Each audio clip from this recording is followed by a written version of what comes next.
Hello and welcome to the Winners Never Quit podcast about mental resilience, learning from hardship, all to build a winner's mindset, hosted by myself, Jack Jarvis.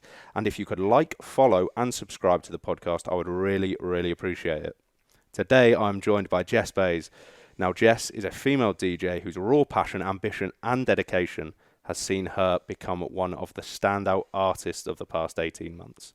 She had a weekly residency at Ibiza Rocks and has played around the globe. Ibiza, Croatia, Miami, Chicago and Brazil, to name just a few, including some iconic festivals and venues such as Parklife, We Are Festival, Reading and Leeds, Latitude, Ministry of Sound, Warehouse Project, S01 and Printworks. Jess has also unveiled her new label, Imprint Superstore Records, in partnership with Good Company. With its first release from Jess, Temptations getting over 10 million streams on Spotify alone, tipped by DJ Mag as one of the ones to watch, and with 1.5 million monthly listeners on Spotify, there's no stopping this music producing DJ powerhouse. Jess, you join me now. How are you? Hello. I'm good, mate. How are you? Yeah, I'm really good. Thank you so much for coming on the podcast. Really appreciate it. Thank you for the great drink selection as well. You are so welcome. We won't name the Ching, brand because they ching. didn't sponsor us, but Ching, yeah. ching. Cheers, guys. Thank Ching, you. ching. You good? Mm. How are you? Yeah, not too bad. Not too bad. Happy to be back on dry land. On dry land, not wet. Not wet. No, so me and Jess have obviously been friends for a while now. A long time. First thing she said to me, she was like, Jack, I've got so many questions. I was like, Jess, you need to start a podcast because this is about you today, not me. So we start the podcast, everyone the same. What defines winning to Jess Bays? Winning to me means peace. Like feeling at peace with yourself. That means that I think you're winning when you're at peace. When you can come home at the end of the day and you just feel peaceful, that to me is winning. That's winning in life. Yeah, that is legit. No conflict. Yeah, that's winning. Yeah. That is winning. No, I totally agree. And I think sometimes maybe people overthink it. 100%. You need this, you need that. But in the words of a famous philosopher, Biggie Smalls, no money, no problems. It's so Amen. true, isn't it? Amen. It's very true. Amen. So you've been very busy recently. So tell us about sort of the past 18 months and how things have been for you. So the 18 months I've just done have been insane. I did Capital at the start of, I think, 2020. Out of lockdown, we came out of, it was a bit crazy. Lockdown happened and I went straight into Capital FM. I was ejected onto the radio. It was amazing. Like, it was the greatest platform ever. I had so much fun there. Like, I did a whole year there. I learnt a whole new skill of radio, like DJing and broadcasting. It's a whole different ball game. Like, I thought maybe like DJing on the radio was going to be the same as DJing as a DJ, but it's totally different skills. Yeah. It's, oh my God, presenting, learning how to speak properly, and just, that was a whole new challenge for me. And it was incredible. And I'm so grateful that I got to do People underestimate how difficult it is. Like, I've been doing this now for, a few weeks, and straight away people pick up, oh mate, do you know what your tick is? And I was like, I've got a tick. And they're like, yeah, breathe in. And I was like, yeah, 'cause I'm trying not to swear. 100%. Do you know what I mean? I know what mine is as well. Yeah, everyone's got one. And then when you do it, you're like, aren't you? And you're like, drop the ball there, drop the ball. Yeah. No. This is literally what my producer used to say to me. Like, you always say, right? You all right? You all right? I was like, oh, all right. Yeah. All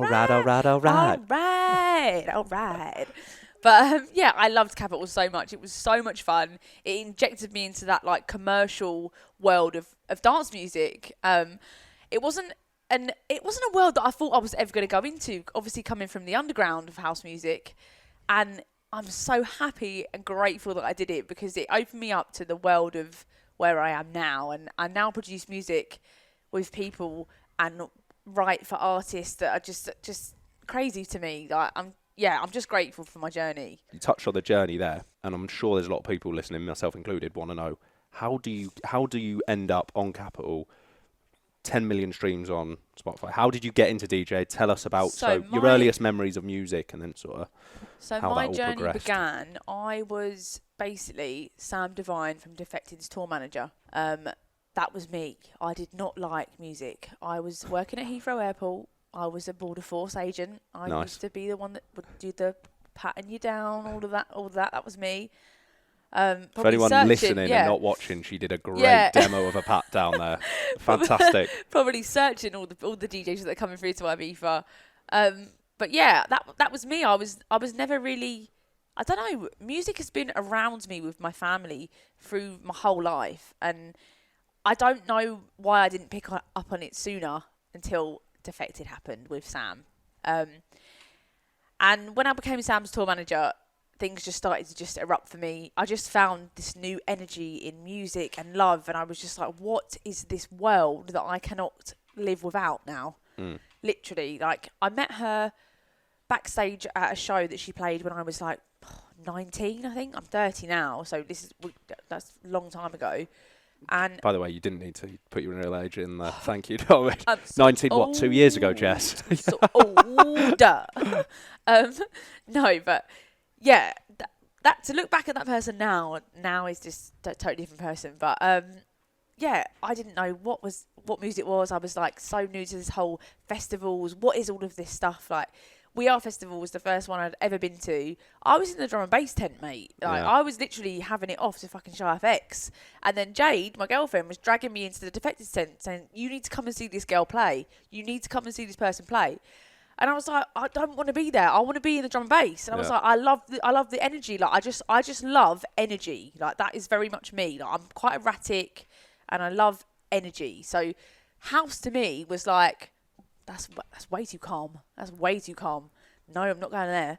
So that deep, literally, I was like, and now here I am, a deep house producer. Like, what?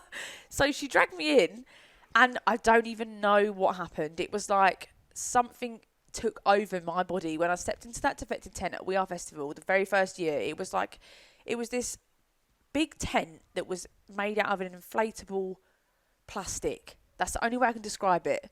It was epic. Like, genuinely, it was epic. Like a bouncy castle. It was literally like a bouncy castle. It was so special, and it was so epic. No, everybody remembers it because some idiot ripped it, and it popped, and the whole thing came crashing down. Because it was that special. Like, you can Google it on YouTube.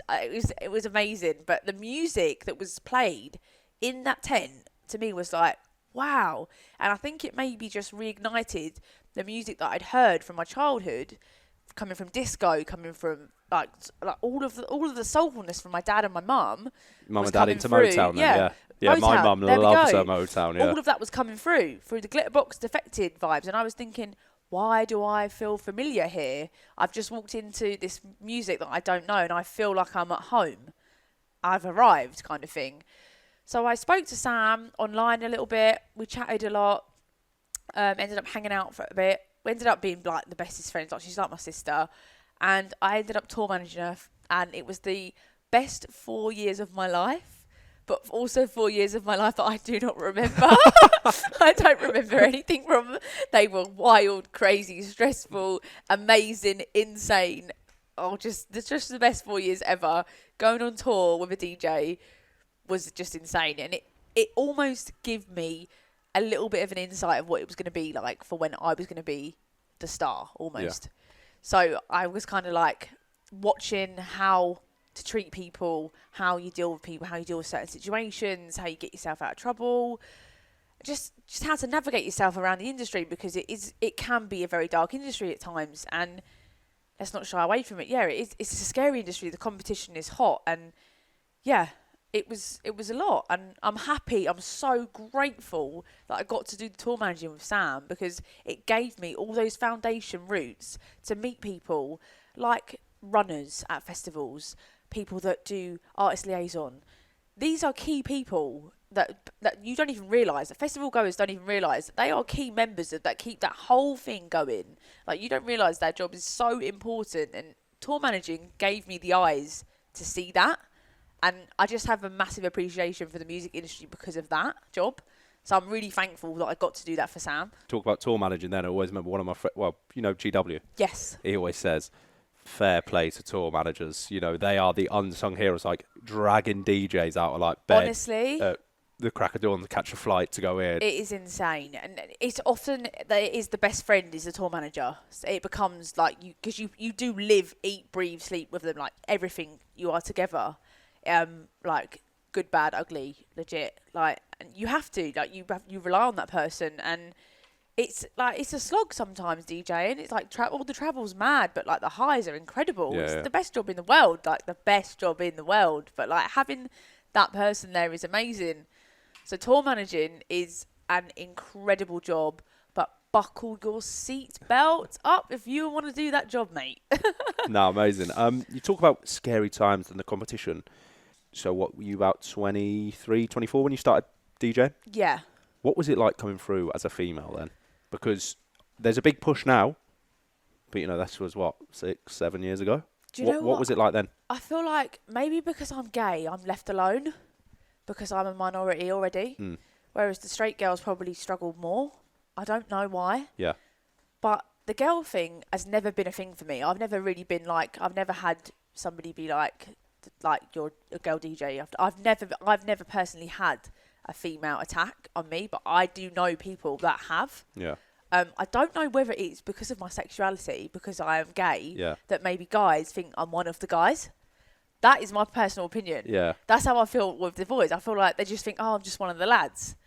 But I don't know. I just don't know. But we do need more females in the music industry. There's so many incredible women, unsung heroes, mate. The songwriters, they're just insane. There's so many I can list. Like, my head will explode, literally.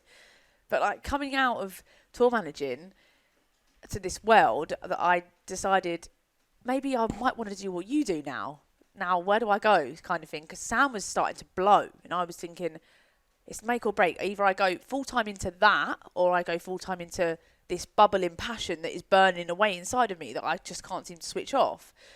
So I put myself through DJ school at a place called Bays, and it was a 12-week course. They literally taught me the basics of how to mix records, and it was horrible. I cried. Like, I'm not joking. I stood in front of a room full of men and cried because I couldn't lock 2 mixes together, and it was traumatic. And now I'll never forget it because I cared so much. I cried because I care, right?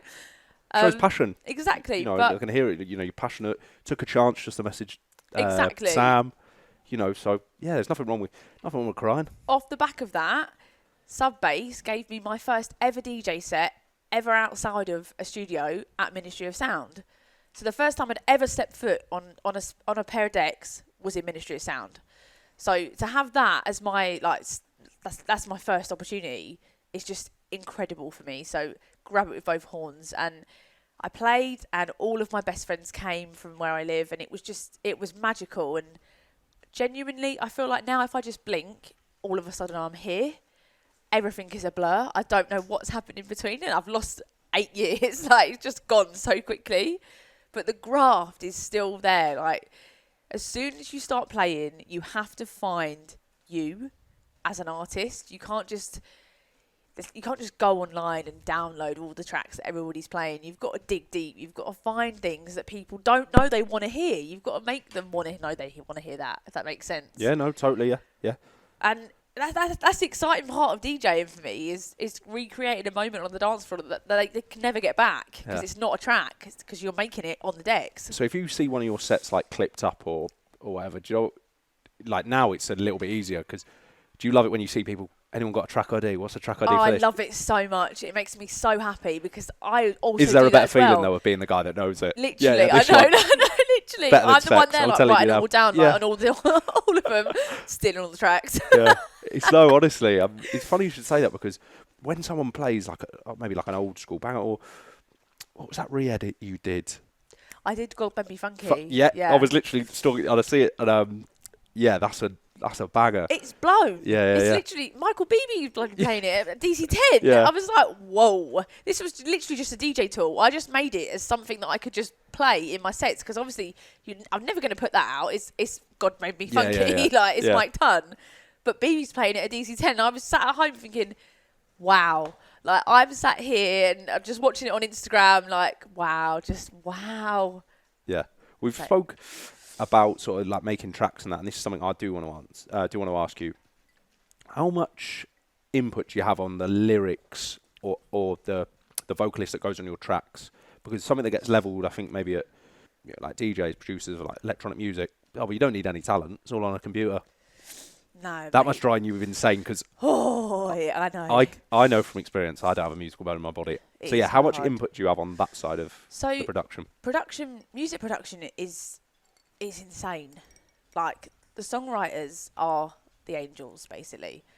So I have a big team that I work with when I do my production. So I work closely with a company called Good Company. They are, because I'm in good company. It's a great name. And I have my co-producer Richie, who is called Dirty Secrets as his DJ name. He's my engineer, and we sit in the studio together. I will come in with an idea, and I will sit there and this is what I want. I will hunt down my vocalist. This is my writing process. This is how I go, and I'll write from my heart of how I'm feeling. So you write the lyrics? I won't personally write the lyrics myself, because that's the vocalist. That's what the vocalist does, because they were the featured artist. Yep. But if it came down to it, I would write my own lyrics, Yeah. for example. But I just haven't done that yet, because all of my records have been a featured artist. Yeah. So that's what they do. So the girls come in, basically, and do you know what? It ends up like a therapy session. Yeah. When we sit in, when you go in to write a record, say you have a topic, for example, like temptation, my big one.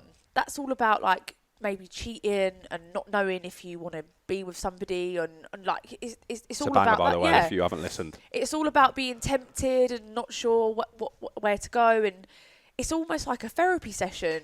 And music writing is just incredible. There's like 4 of us in the room, me and Richie. We will get some ideas down, and I will hunt down my vocalist. Like, I'm very, very particular on who I want with my vocals, because that is for me, songwriting is like key. Like, I love, anyone can get on a computer and learn how to make music, but to write and to write with emotion, what that Speaking actually means. Dyslexia United There over we here, go. like, it's so hard. If I thought mixing was hard, writing music, even a haiku I struggle with. Dyslexia United. I don't even know if a haiku's a thing. I just heard it once. Do you know when you say something, you're like, yeah, you've been very photosynthesis there, Jess. No, I'm joking. I know what that means. Haiku's a poem. All right, I do know. I am clever, mum. Sorry, right. So yeah, we're talking about the track. Honestly, though, like, watching the songwriters unfold, like, it's just insane. Like, it's magic, and I feel so grateful that I've been able to work with some incredible people over my journey, and I'm so much more excited for what I've got to do the rest of the year as well. Cool. Can you tell us about that, or is it on the actually- DL? I actually All right, can't. it's on the deal. I'm It's so on the deal. sorry. But I have just been asked to go into a writing camp with one of my favourite vocalists in the world, which means I will be involved in writing. Tell me when we switch this off. Album. Tell me when we switch off, and then I'll just put it in the after edit. Yeah. So we're talking about your tracks. What is your favourite track? And it doesn't have to be the one that. So Temptation's probably got the most streams. Like Temptation has been my biggest hit. Yeah, it's been my biggest one. like I said, banger. Not my favourite though. I personally Back and Forth. That's mine as well. Yeah, Same as me. Right, you're gonna have to pick a different one. Right, you need to. You're gonna like all my new stuff. Yeah, then. yeah, You're yeah. gonna like all my new stuff. Well, I like Back and Forth because I listen to a lot on the row. Big thing if you're ever gonna row an ocean, make sure you take plenty of music. Or just take him. Yeah, just take me. Just take him. So apart from Back and Forth, what's one of your favourite tracks that you've produced, and why does it mean so much to you? I really liked working on The Wanted, Tom Parker's. I don't even want to cry. So basically, Ollie and Tom are called A Lost and Found from. Sorry. Oh, you're right, babe. Set. I did a remix for my friend Tom Parker, and that was probably my favourite record that I ever get to work on, because it was very. Sorry, Yeah, sorry. that's right, babe. Whoa. 1 second. No, it's all right. Take as long as you need. My favourite record I ever got to work on was for my friend Tom Parker and his friend Ollie. They came to me for a remix of their track Into You, and you can actually see it's up there. Yeah. Because he passed away with brain tumour, passed didn't away he? with brain tumour, yeah. And it was a very special project for me to be able to work on that with him before he passed away, and remix something for him with its dance side of things as well as what he was doing with The Wanted. And that, to me, is I don't think anything's going to ever come close to anything. Even if I get a number 1, I don't care. Yeah, that, what, for me, what is it means the to you. most special thing I've ever done, is remixing something for Tom. No, that's amazing. And Being able to work with him and yeah. have his voice and have his and just be able to just talk with Tom and learn from Tom and I'd just be in his energy. We have been robbed of a person so badly there. It's in like, you can see the emotion in me. Like it rocked the music industry when that guy died, and it's very, very sad. And that was my biggest achievement, like 100%. No, so proud of you. Thank you. Like, appreciate you sharing that. 'Cause Yeah. It's like tough, and when my granddad passed away, like you, I was like, it's a robbery, it's an injustice. It is massively. And I want to just ask, what helped you get over that sort of loss in your life? It's something very personal, so you got to find your own way. And I just want, if you can, it's music for me. Yeah. I do genuinely just channel myself back into music. Me and Ollie are going to put some other stuff back into production, and I'm going to try and I've got some voice notes of Tom that I'm going to try and re-edit, and I've taken some inspiration from Drake, because I know Drake does it on his albums. He puts like his grandma and stuff in the start of his tracks, and I've got an edit of Tom talking to me when he's in the studio, just saying like, hello mate, and I'd like to put that in the bass line if I can. I think that would be perfect. Just music is a healer for me. It's there for me whether I want it or if I don't. You know, you can be driving down the road, right, and you don't even realise you're sad. But if Heart FM puts on a really sad song, you start crying because you're like, oh, I am quite sad today. Something sad happened today. So music is literally the healer. It's there for you through everything, and I would not survive a day without it. Funny you should say that. This girl, probably one of like my first girlfriends was like 13. Do you remember this song? Probably don't. It's not massive. Robbie Williams. I'm gonna have to sing it now because I can't remember. Please. Oh, please do. I'll audition you. Right, since you went away, my heart breaks every day. Yeah. Yeah, you know that one. There you go. Yeah. So and I remember true. listening to that like on repeat, like, I'll It's never so love true. again. It's so like a true. 13-year-old boy. It's so true, literally. So, honestly, my musical Sorry to journey, everyone that's just heard me sing. That was so beautiful. She's full of shit. It's If awful. you need It's a no theme better tune, live. Theme tune for the podcast. Yeah, but maybe I'll do the jingle. Woo! You do the jingle. I've I'll got do you. the vocals. Mate, music is just there for you through everything. Like, I would never touch a record. I would never put anything out that has not come from my heart. Like, literally. If you want to know how I'm feeling, listen to my latest release, because that will tell you. Yeah. That'll literally tell you, basically. No. That's how we communicate, basically. What was going through your mind with Temptation? This is Poppy. Ask Poppy. But Love Me Better as well. It's a really funny story because Leah, my new one, Love Me Better, Leah Guest is the vocalist, and her boyfriend came over, and the vocals are all. It's basically like, you can learn to love me better, and he was literally sat in my flat, and he was literally like, I bring you flowers all the time, and I don't know how to love you better. And it was just so funny because she was just like, I know, but I know what works, kind of thing. Like, it's just, you know what people want to hear. Like, I want you to feel on the dance floor something. I don't just want you to sing you know. You want to actually feel it in your heart. Like, that to me is real fucking music. Feeling it, like, feel it in your soul. That is music. No, I definitely agree. Music. Like, lyrics are everything to me. Like, lyrics, songwriting, is that key. Do you listen to Fire in the Booths? I do. You heard Kano's? I haven't. Listen to it. Like, some of the lyrics on that and the time, and then both his albums. So, Made in the Manor, and then what is it? The one after that, I went to see him. I should know it because I went to see him. I actually really love Tom Zanetti's. Did you see Zanetti's? What He did Fire in the Booth. Did he? Oh no, my I'm gonna have to listen to it. It was so good. He did it for men's mental health. Yeah, it was amazing. Honestly, when they say stuff, I'm like, how do they even think of that? Literally. So now you know how I feel when I'm sat in the studio. Like, I might be able to write a bass line, but then when these girls come in, all these boys come in, and they're like, they just talk what is in my brain and in my heart, and I'm like, how? Yeah. How do you put that to paper? Like, that's the talent. Like, that is, wow.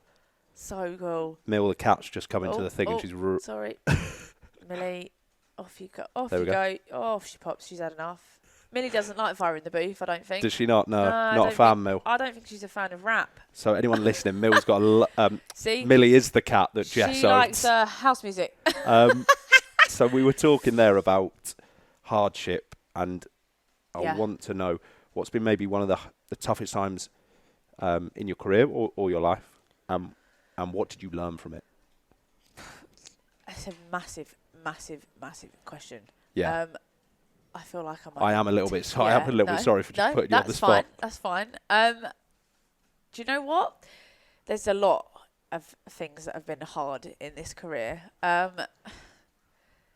Navigating it correctly is probably the biggest one. Trying not to fall down the partying route and knowing when to go home and knowing that you are not the party. It's just, it's a lot to take in. And I'm coming through a stage in my life now where I'm getting older. The cat's going through Jack's camera bag, guys. That's absolutely fine. Millie. Hello, Millie, you're really snaking there. We're about to get real deep. This was the crux of the pod. No, do you know what? It's hard to not get lost in the moment of music and everything that comes with it. And I've learnt that in the last 2 years, I would say, to just breathe. Take a step back, leave the club and breathe. Like, go and do your job, step away and do what you're paid to do and come away and that's you. You don't have to stay in the club after you've played, and you don't have to do that. And because I love music so much, right, I would always want to stay in the club after I've played I've finished DJing, but I shouldn't do that. I need to go home. Jess, and don't worry, talking to I know, lights are on. You need to go home. Yeah, I'm like, 100%. why? 100%. Why do we need to I go? just want to listen to more music, but you need to, and I'm learning that now. Like, I've dealt with a lot of demons in the last 18 months, especially. And Jess, what I reckon doesn't help with you is, so I'm not just saying this because you're one of the nicest people I've ever met at an event. I love you. Backstage, not that I go backstage all the time. Right? A couple of times I've managed to sneak past security, and because you're not a dick. Like, you are a nice person. Thank you for saying that. Well, Thank you. She's got me a drink. That's it. Appreciate it. But you hear stories about. I can't imagine you being like, because you are social. You want to chat to everyone. 100%. So I can't imagine hard for you to go. Yeah, set's done. Give me the cash. It's very hard. See you later. Yeah, but I can imagine. Well, and I've heard that some DJs are like, set's done. See you later. It's very hard to find the right balance of getting in and out of the club and knowing when to stop and and I'm navigating that, and I'm not ashamed to admit that I'm navigating that right now. Like, I'm fully on the right path, and I'm so confident in my journey right now, and my music has never been as strong as it is right now, and I'm going through a journey of sobriety, and I'm excited. I'm excited about the next year of my life. I don't know what the future is holding for me right now. I'm happy. I'm really, really happy. I'm learning a lot about myself. I'm trying to do a lot of my shows more sober now. And do you know what? It's working for me. And it's very easy to get lost in the party scene of DJing. And I've seen so many people happen to. And it's horrible because it just chews you up and spits you out. It's horrible. I get it. I fully understand it. And do you know what? Wow. I can put that in a box and put it on the shelf now. Now, let's mean business. Being a nice, genuine person that you 100%. are, do you maybe struggle sometimes with some of the characters that only like you if you can get them backstage? Some of the fake people that I can imagine. It does happen, yeah, it does happen. Does that get to you a lot because the person you are? It does. I wear my heart on my sleeve massively. I will do literally anything for anyone. If I can, I'll give you my arm if I could. But do you know what? No, I just want 3 hours of your time from a podcast. Do you know what? One of my best friends, she says, we all shit from the same arsehole. Yep. And that is something that I like to live by. And it's so true because none of us are more superior than the other. We are all exactly the same people. So you don't deserve the right to treat anybody different than how you would like to be treated. So just be respectful and be nice and be polite. And I'd like to think that will give you some grounds to carry you for the rest of your life. Yeah. No, everyone's shit stinks. That's my saying. Literally, right? So we talked sort of about the hardships and the setbacks and stuff like that. But what motivates you? Oh my God, just the love of it, mate. Yeah. Look at it. Going out and playing in front of a crowd of music. Wow, oh my God, it's just amazing. It's the best thing ever. Big crowds. Oh, I can't even put it into words what it feels like DJing. It's insane. I didn't think anything could be more exciting than DJing until I into production, and then you watch people start streaming your records and all of those numbers start bubbling away, and it's like, whoa, it is the most addictive industry ever. People that always say like, oh no, I'm quitting DJing, I'm not going to do it anymore. Nah, you cannot do it. You physically cannot leave the music industry. Once you're in for life, mate. That's it. It is the best job in the world. But you have to come in with a thick skin. You have to be ready for what you're about to get. You're entering battle. Yeah. You're going to battle, mate. You know, or maybe like a track, oh, that's going to bang. Like, has there been any setbacks you've been like, like, hang on, that wasn't meant to happen? All the time, literally, like, all the time. One of my first big records, so I won't name record labels, but my first big record, Love We Had, it was turned down by all the big record labels and said it wouldn't do anything. It wouldn't Harry connect. Potter was turned down by like 10 publishers. That's Don't worry about it. Right? Literally, it wouldn't do anything. And then Good Company picked it up and it blew. Like, it literally blew. And this is now where I am from that record after lockdown. Oh, the cat. The cat. No, it's all right. Millie. Go on, Mill. Off you go. Sorry, you're gone. Sorry. We need to start chatting about fire in the booth again. That'll get rid of her. Yeah, sorry, you're saying so. Yes, persistence. Sorry. Yeah, persistence. My mate always says persistence beats resistance. 100%. Like, just believe in your own brand. Like, as long as what you're putting out is authentic to you, fuck everybody else. Like, why do you care? They're just opinions. Genuinely, they're just opinions. Like, as long as you believe in your brand and your vision, do not stop until until it's there. Just go. Yeah. Like, no one's going to get it for you. You got to get up out of bed. You got to go and get it. And I've learned that over the last 6 months. I've learned that it is not going to happen unless you absolutely work for it. No, I totally agree. And as a solo rower, it's one thing I sort of liked. Maybe in a team, someone else will do the work for you. You know, fundraising, because people don't realise the journey you have to go on beforehand. But yeah, you've got to put the graft in. And if you don't do it, no one else is. Exactly. We've had the pinch me moment where, oh, maybe that didn't work out. But what's been, or you can name a couple, where you've gone, oh my God, like, as if I'm on the...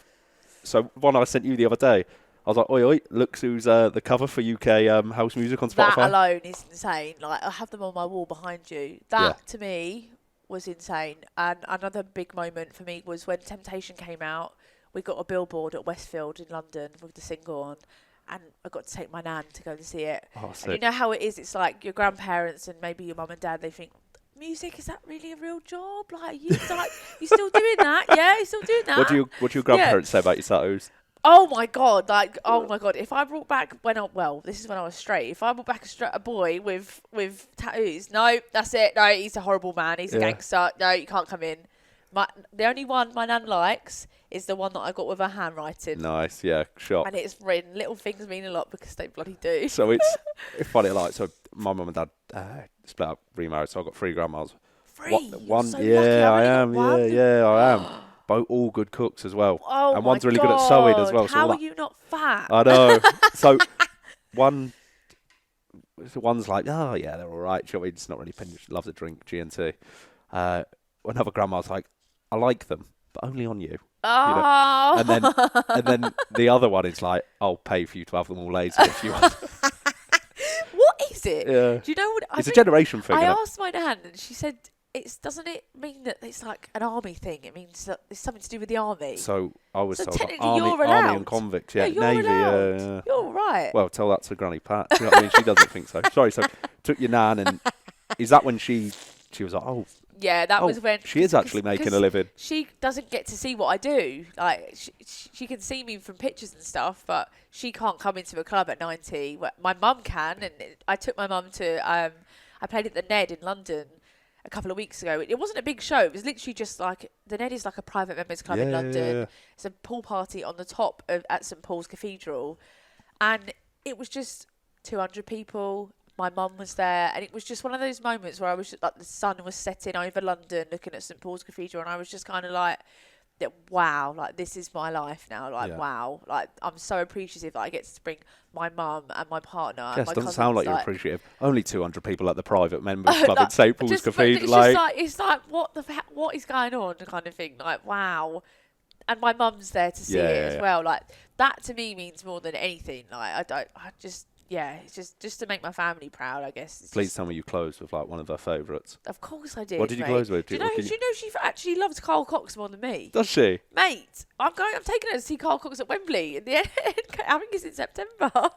Die-hard Carl Cox fan. Oh, that's amazing. I've got a signed T-shirt from him as well. I had to track him down in Australia. Yeah. Oh, you did it though, He's yeah. written to Jan. Oh, happy with that. Go on, No, Jan.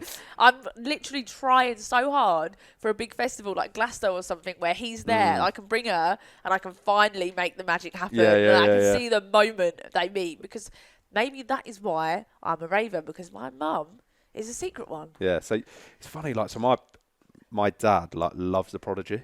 Oh, my God. And my mum always used to say, like, she'd say to me, she's not really into like electronic music. She goes, you only play that to wind me up. And I said, no, but I like it. I really like it. So what are the goals?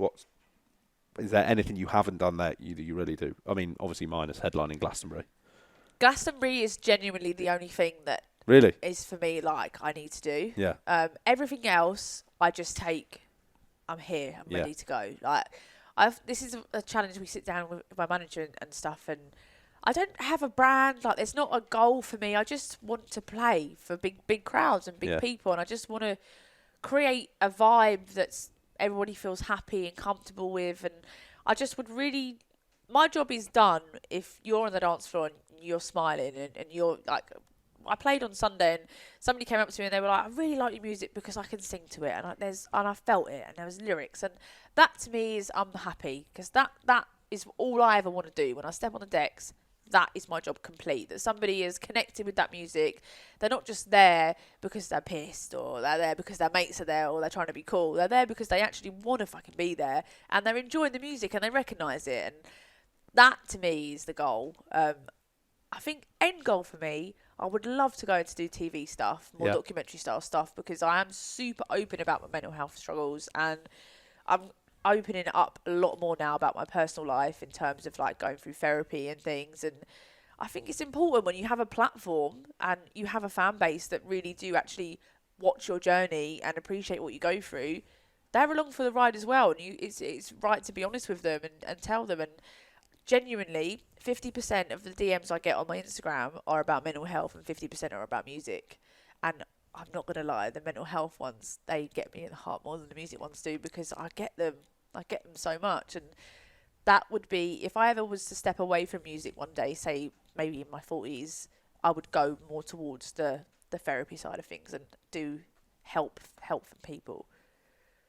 Big thing, I think, in the UK, not saying there isn't a stigma for women, definitely a stigma for geezers. Yeah, it's bad. What has therapy helped you with, and what would be your message to... My mate says, so he does mental health first aid, and he says, therapy's cool. He says, I've been to therapy, mate. It doesn't mean you're weak. Doesn't mean it at all. I feel proud to say I go to therapy. But like straight away, people like that. Why? Yeah. Therapy is like a gift. People can't afford therapy. Like, if you are able to afford yourself a therapist, take it. Like, that is a privilege in itself. If you can try and get it through the NHS, take it. Like, these people are here to help you. Unfortunately, this world we live in now, it's crazy out there. It's absolutely crazy out there. And unfortunately, some people do have chemical imbalances in their head. It's not your fault if you feel a certain way. And that's something that I now actually own. It's not my fault. I've got borderline personality disorder, which is it's kind of similar to bipolar. And I've had an eating disorder in my previous as well. And I go through a lot of shit. Like, these four walls have seen a lot of dark times that we're sat in right now. And it's not my fault. Like, and I know that. And I just want other people to know that it's not your fault. To just ask for help, because there's so many people that will help you. You just have to be the first one. Like, you cannot help somebody that doesn't want to be helped, kind of thing. And I get what you're saying with the man thing, because I know our friend. Yeah. Yeah, Harry. It's fucking awful, and I don't understand how or why or how that even slipped through the net. And I don't get it. And the big thing for me when I think about H, other people that have taken their own lives, I think, like, use H for example. 400 people at his funeral? I don't understand. I was watching it in Dubai. I was at Ibiza, and on the beach. And I was like, oh, I'm so devastated. I couldn't agree there. Yeah. I don't get Insane. how people... Another one, lad at work, Mason, like, I think 450... He was captain of the Navy rugby team. And I'm Why? like, why did they think that? No one. It's just insane, isn't it? Like, it's just it hurts me so much to think that is what they thought was the option. And I've had like four failed suicide attempts in my life, and do you know what? I'm fucking grateful for every single one of them, because the last one is like, I would never do that again. Seeing the destruction that it left with my family, and it's so not what your mind is telling you. Like, it's not your fault to feel like that. Like, just overpower it. Like, you just need to ask for help. Like, being vulnerable and asking for help is not a bad thing at all. Like, I think you're a brave person if you're asking for help. It means you're a human being and you're not a fucking robot. 100%, and I see it because like social media is your highlight reel, isn't it? And 100%. I do always think I applaud people that come out and say, "Yeah, I am struggling." This is why I love my fan base on my Instagram, because I am not afraid to do that. Big thank you for sharing that as well, like, because I didn't even know that about you. Yeah, for sure. Like, yeah.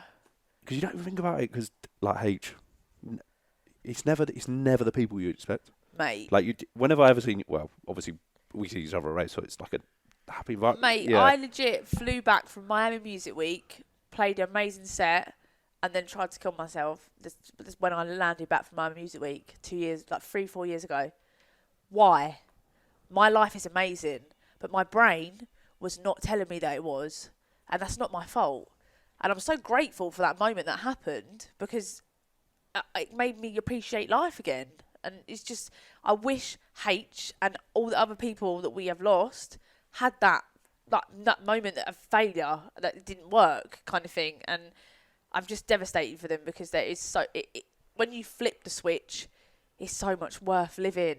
Life is a beautiful thing. Life is so beautiful. We are so lucky to wake up every single day and have another day on this planet. Having said that, I think social media, you don't realise how lucky you are. I think if you haven't 100%. experienced, so I've been to the army and I've been to some, well, I hear people complain about the UK, and don't get me wrong, the UK's got its problems. Yeah, I agree. It's not perfect. But like you said, you're so lucky. And yeah. Like, look at the healthcare. We've got free healthcare. Yeah. You can't get that anywhere else. No.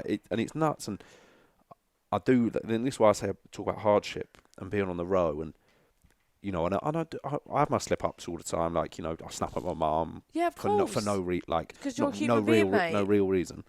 But if you put yourself through a bit of hardship, it just makes you appreciate everything so much more. 100%. You know, and like you said, then we are so lucky. My nan's a little bit ill at the minute. Right. And it's all right, it's all right. And she always says, I said, how are you doing? Well, she's like, I woke up and that's another gift today. That is I'm just like, what my nan says. It's so true. But Jess, she'll come out and say stuff like, I could live for another 20 years, or it could be another 20 minutes. I'm like, nah. I'm like, shut up. Like, stop saying stuff like that. You know, I'm just like... It's insane, isn't it? Well, look at it's generation thing. Look at Jamal Edwards. We lost Jamal Edwards, which is probably the biggest shock to the music industry, which is insane. Like, you never know when your time is up. No, so live every single day. To anyone who doesn't know, Jamal Edwards, was it SBTV? SBTV. So yeah, it was like up and coming grime. Basically, he was in the London king of self-belief. Yeah. Like oh my god, like I can't even tell you how much he could make anybody believe in themselves. Yeah. Oh my god, I literally saw him a week before at the Brits. Yeah. And I'm so sad I didn't spend more time with him. I swear he was like one UK's youngest millionaire or something. Oh my god, yeah, he's like that. Mate. And I cannot tell you, he's genuinely one of the nicest people that I've ever crossed paths with in my life, and I feel so grateful to be able to call him one of my friends, and just grateful that I've had experiences with him in my life, and he's been part of my journey at times, and he was an amazing person. Long live him. And it's funny, he tweeted something like 2 years before he passed away. The goal isn't to live forever. The goal is to create something that will.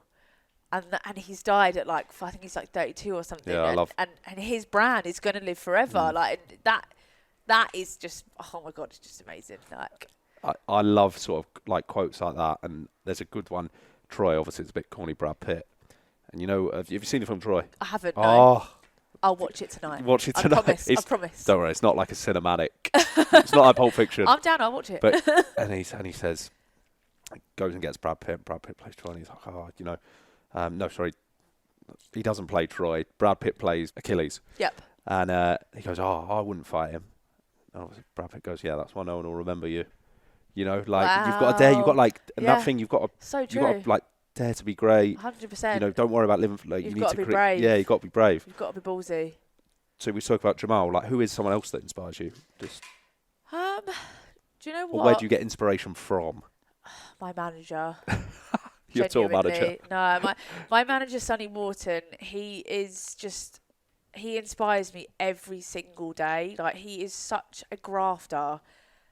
Like, he's got a family and he's got like a full-time job and he just juggles everything and he's so positive and he's happy and he's there for me, and I just look at him in awe all the time and I'm just like, how do you go through life? Like, you're just amazing. You're like Superman. He is what drives me to want to be a better person, legit, genuinely. Like, I have his initials tattooed on me. He's that important to me, and he is a very big driving force for me. And obviously my partner and my family. I would not be anywhere right now if it wasn't for probably that lady in the other room, Jade. She's been my rock through the last year, and kicked her out of the living room as well to record this. So yeah, big thank you, Jade. It's been a roller coaster, man, and I'm so happy to be out now, smiling and happy, and I'm good. I'm on such a good path, and I'm so excited for the next few years ahead of me. Honestly, I'm so driven and I'm focused, and I've never been better. Nah, class. It's good to hear. It's really good to hear, Jess. Thank you. So finally, one last sort of question: if you could give any advice to a young Jess Bays, or maybe a young girl, young boy, you know, starting out in the music industry, something you wish you'd have known then, Yep. what would it be? My advice for anybody starting into the music industry would be to do what I did and come in from the other side first. Don't try and be the star first. Work your way through the back end. Learn the background and learn about the music industry inside out before you actually enter it. So you actually realise if you even want to be into it, if that makes sense. Because some people, this is the problem with this mental health stuff, people shoot to fame overnight and they don't realise what comes with that. All of a sudden, bang, they're in this limelight and they can't handle it. So if you're around it a little bit more, maybe work in, say, even if you just work for like a little magazine or you do a little bit of artist liaison, put yourself about it and see how you actually handle it first before you go full tilt. And then if you do want to do it, don't stop until you literally are dead in the ground. Yeah. So graft hard, put yourself out there. And go for gold. Go for gold. Big. No, Jess. Thank you. Thank you so much. I do really appreciate it. Well done you, rowing the bloody ocean. Yeah, I know. Let's take a clap. Yeah. Way. I was mad. following you. I Yeah, shout you out. Yeah, I know. It's mad, yeah. It's like... How do you do that? So many questions. I feel like I need a podcast to interview you about it. Yeah, no, you actually do. You're going to be on my podcast now. Thank you very much. What was I No, because I remember when you you gave me a shout out. I did. I was following you like religiously. I was like, Jade, look what he's doing now. He's stuck. He can't move anywhere and he can't go anywhere. And I was like, what? He's just floating in the sea with the sharks. So funny when I was like, when I saw that shark and that, and straight away you were like, no. Sharks are scarier than like spiders and that. And I'm like, that's another thing. It's all about how you frame your mindset, Jess. Horrible. Just remember, as long as you stay in the boat, you'll be absolutely fine. What was if I'd have fallen in? Exactly. What if it wants to come and eat the boat? I know. So me and Jess, I think we're going to switch this off. We're going to go for a beer or something and talk about the ocean road. But Jess, thank you so much. You Appreciate are so it so much. Big love, guys. Big love. Thank you everyone for listening. That is the end of the podcast for today. And if you enjoyed it, if you could like, follow, subscribe, as it really helps grow the pods, and I'd really appreciate it. Thank you for listening, Jess. Big love. Big love. Cheers.